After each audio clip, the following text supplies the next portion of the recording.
అతని పెంచే పద్ధతుల్లో అద్భుతంగా సమావేశాలను నిర్వహించడానికి ఫ్లోర్ లీడర్గా వారు చేసిన కృషి అందరికీ కూడా తెలుసు. ఆనాటి మా స్పీకర్లు కూడా మరి ప్రభుత్వ ఆలోచనల మేరకు చాలా ప్రజాస్వామికంగా అన్ని సమస్యలు చర్చకు రావాలి. శాసనసభ అంటేనే రాష్ట్ర వ్యాప్తంగా ప్రజలందరూ కూడా ఎదురు చూస్తుంటారు. అనేక వర్గాల ప్రజలు వాళ్ళ గొంతులు శాసనసభలో వినిపించాలని చెప్పి కోరుకుంటారు. సహజంగానే ప్రతిపక్షాల దగ్గరికి వెళ్ళి వాళ్ళు అనేక వినతులు ఇస్తుంటారు. వాటి అన్నింటినీ కూడా ప్రశ్నల రూపంలో ప్రతిపక్షం అడగాలని, కొంత వాళ్ళకి ఏదైనా దాని నుంచి ఊరట లభిస్తుందని చెప్పి భావిస్తారు. సమస్యలన్నీ కూడా ప్రస్తావనకు వస్తాయి. కానీ ఈ శాసనసభ గత సంవత్సరం కావచ్చు, ఈ సంవత్సరం కావచ్చు, రోజు రోజుకు దిగజారిపోతా ఉంది. మనం పక్క రాష్ట్రాల శాసనసభను చూసి నవ్వుకునే వాళ్ళం గతంలో, మన శాసనసభ ఎంత పద్ధతిగా నడుస్తుంది అని చెప్పి. కానీ వాళ్ళ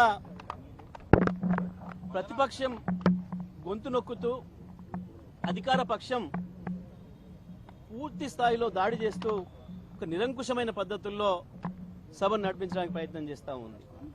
ఇవాళ ముఖ్యమంత్రి గత చరిత్రలో ఎక్కడ కూడా, భారతదేశ చరిత్రలో ఏ శాసనసభలో ఏ ముఖ్యమంత్రులు మాట్లాడినటువంటి అసభ్యమైన పదజాలాన్ని ఉపయోగిస్తుంటే కూడా స్పీకర్ గారు ఊరికేనే మౌనంగా చూస్తుండిపోతా ఉన్నారు. గత సభలో కావచ్చు, చివరికి విలేకరుల గురించి శాసనసభలో ముఖ్యమంత్రి మాట్లాడిన అసహ్యకరమైన భాషను కూడా కనీసం ఖండించలేకపోయాడు స్పీకర్ గారు, దాన్ని తొలగించలేకపోయారు. ముఖ్యమంత్రికి అంత దిగజారి మాట్లాడుతున్నాడు. ఇవాళ కూడా చివరికి ఎక్కడి దశకు వచ్చింది అంటే, స్పీకర్ గారు మా శాసనసభ్యులు, సీనియర్ శాసనసభ్యులు మాట్లాడితే కూడా మీరు ముఖ్యమంత్రిని విమర్శిస్తే నేను మీకు అవకాశం ఇయ్యాను, మీకు మైక్ ఇయ్యను అని చెప్పే దగ్గరికి పోయింది. అంటే స్పీకర్ గారు సభ నడిపే విధానాన్నే మర్చిపోతున్నారు. వాస్తవానికి స్పీకర్ ప్రతిపక్షాల యొక్క కేటెక్ చేయాల్సిన బాధ్యత, వాళ్ళను చూసుకోవాల్సిన బాధ్యత స్పీకర్ గారిది. ఒకవైపు ప్రభుత్వ పక్షం నుంచి ఎప్పుడైనా కొంత దాడి జరుగుతున్నప్పుడు ప్రతిపక్షం యొక్క రిస్కులోకి స్పీకర్ గారు రావాలి. సభలో మిగతా సభ్యుల హక్కులను కూడా కాపాడాల్సిన బాధ్యత స్పీకర్ గారిది ఉంటుంది పూర్తిగా. కానీ చాలా విచిత్రంగా ఇవాళ మా వైపు నుంచి ఎటువంటి ప్రొవొకేషన్ లేదు. క్వశ్చన్ అవర్ అనేది పెడితే చరిత్రలో ఎప్పుడు కూడా లేదు. ఇప్పటి వరకు మొత్తం శాసనసభ రికార్డులు తీయండి, ఆంధ్రప్రదేశ్ చరిత్రలో కావచ్చు, తెలంగాణ ఏర్పడిన తర్వాత ఒకే క్వశ్చన్ మీద 2 గంటలు మాట్లాడడం అనేది, క్వశ్చన్ అనేది ఒక ప్రశ్న, దానికి ఒక ఆన్సర్, ఒక వాక్యం 2 వాక్యాలు లేదా ఒక 5-6 వాక్యాలలో అయిపోతుంది. కానీ క్వశ్చన్ అవర్ పేరు చెప్పి ముఖ్యమంత్రి తన చెత్తనంతా వాగి మూసి కంపనంతా తీసుకొచ్చి తన నోటి ద్వారా ఇవాళ అసెంబ్లీలో వదిలి మా సీనియర్ లీడర్లు, ఇవాళ మా ఉపనాయకులు శాసనసభలో హరీష్ రావు గారు కూడా ఆ చర్చలో ఇన్వాల్వ్ అయ్యి వారు కూడా ఒక 3 ప్రశ్నలు వేసింది. చాలా పద్ధతిగా మొత్తం కూడా చూసింది, దేశమంతా కూడా చూసింది, ప్రజలందరూ కూడా చూసింది. ఒక ప్రధానమైన ప్రతిపక్షంగా ఇంత బాధ్యతాయుతంగా మేము ప్రశ్నలు అడిగినాము ప్రజల తరఫున. మేము ప్రజల తరఫున ఉంటాం, మేము మిగతా కార్యక్రమాలు మీరు చేసుకోండి, కానీ పేద ప్రజల ఇండ్లు కూలగొడితే మాత్రం మేము వాళ్ళ వెంట ఉంటామని చెప్పి చాలా స్పష్టంగా చెప్పారు. మా పాలసీ.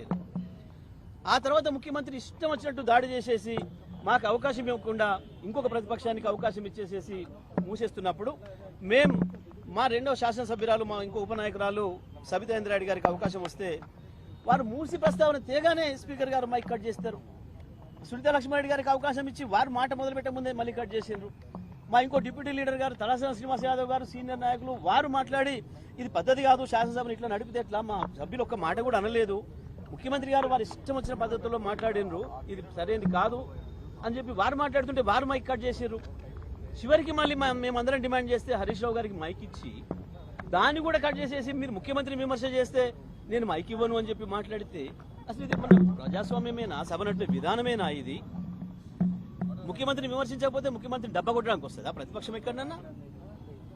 ప్రతిపక్షానికి స్పీకర్ గారు నిర్దేశిస్తాడా ఏం మాట్లాడాలో? ముఖ్యమంత్రిని పొగుడుతూ మాట్లాడమని స్పీకర్ గారు రాసిచ్చింది చదవడానికి వస్తుందా సభకి ఎక్కడైనా ఎవరైనా ప్రతిపక్షం? కనీస విలువలు లేకుండా, కనీస సాంప్రదాయాలు లేకుండా, సభను నడిపే విధానమే లేకుండా, ఇవాళ ఒక నిబంధనలు అనేవి లేకుండా ఇష్టరాజ్యంగా స్పీకర్ గారు సభను ఏదైతే నడుపుతున్నారో, మేము ఆ స్పీకర్ గారి వైఖరికి నిరసనగా, ఇవాళ ముఖ్యమంత్రి మాట్లాడిన ఆ ఘోరమైన భాషకు నిరసనగా, ఆయన కంపు భాషకు నిరసనగా మేము ఈరోజు సభను బైకాట్ చేసి రావడం జరిగింది. తప్పకుండా ఈ పద్ధతి ఇలాగే కొనసాగితే సభను ముఖ్యమంత్రి స్పీకర్ గారు ఒకరే నడుపుకోవాల్సి వస్తే తప్ప మిగతా వాళ్ళు రారు.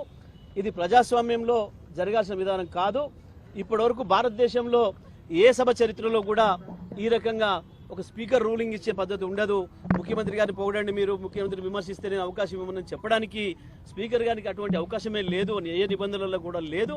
కానీ నిబంధనలు ఏమీ లేవు, మా ఇష్టం వచ్చి నడుపుతాం, మేము ఏం చెప్తే కదా ఇక్కడ అని అనుకుంటే మాత్రం కరెక్ట్ కాదు. స్పీకర్ గారు కూడా నిబంధనలే ఉంటాయి, శాసనసభ నడపడానికి నిబంధనలు ఉంటాయి, తప్పకుండా నిబంధనల ప్రకారమే నడవాలి. సభలో అందరి సభ్యులకు సమాన హక్కులు ఉంటాయి, వాళ్ళ హక్కుల్ని కాపాడాల్సిన బాధ్యత మాత్రమే స్పీకర్ గారికి ఉంటుంది.